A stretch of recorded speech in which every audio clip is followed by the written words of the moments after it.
Howdy, y'all. Welcome, my Patriot Trump brothers and sisters. Now, let me tell you something straight. In this here country, you can either stand with the elites or stand with labor. But you can't have it both ways, folks. Now, I'm gonna lay it all out for you plain and simple. There's a heaping load of hypocrisy coming from these so-called leaders. And it's time somebody said it. From Donald Trump to Elon Musk, they're trying to play you like a fiddle while they rake in the cash and leave the rest of us struggling. On elections, let's talk about elections first. Back in 2020, when Joe Biden won fair and square, these Republicans hollered louder than a pack of coyotes, claiming it was stolen.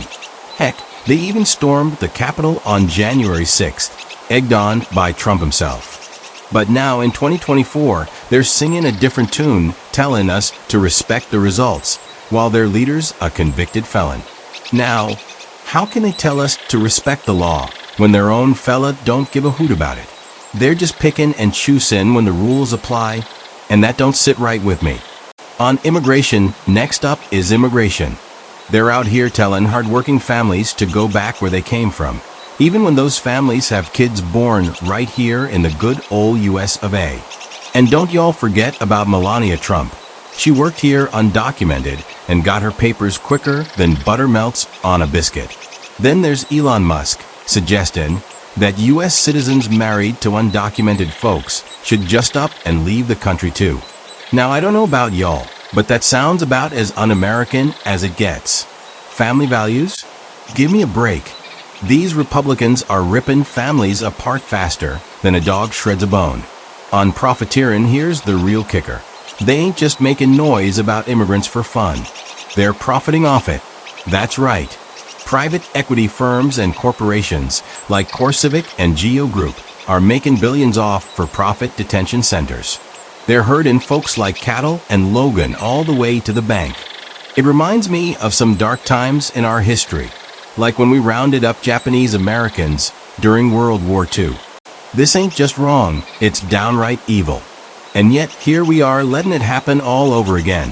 What does the good book say? Now, y'all know I'm a man of faith, so let's see what the good book says. Leviticus tells us plain as day. When a foreigner resides among you in your land, do not mistreat them. Love them as yourself. But these so-called Christian Republicans? They're out here supporting policies that'd make the Lord himself weep. They'll bend over backwards for billionaires, but they'll throw a man who's worked 20 years under the bus faster than you can say amen. On laws rigged against the rest of us, and don't get me started on the system. Regular folks try to do it the legal way, but they're stuck with 20-year bars and hoops higher than a fence post. Meanwhile, elites like Trump and Musk glide through the system smoother than cream and coffee. So don't y'all tell me to follow laws that are rigged against us. This ain't just a war on immigrants, it's a war on civil and human rights. And don't think I'm letting Democrats off the hook either. They've had their chances to fix it, but they've left us high and dry. On January 6th and double standards, and then there's January 6th. They call themselves patriots, but they stormed the Capitol like outlaws on a rampage. Trump himself stirred up that mess, and now they're celebrating those rioters like heroes. If Republicans can raise all kinds of hell over election results, why can't Democrats stand firm too? Fair's fair, folks. The bottom line now, here's the deal. You can't preach law and order while excusing your own crimes. You can't demand democracy while undermining it. And you sure as shootin' can't claim family values while tearing families apart. These elites and their Wall Street buddies are making money off our pain, y'all. They're profiting off detention centers, broken systems, and hard times for the rest of us. And it's time we call them out for it. You either stand with the people, or you stand with the elites. There ain't no middle ground here, folks. So let's saddle up, call out the hypocrisy, and fight for what's right. By golly, it's time to get to work.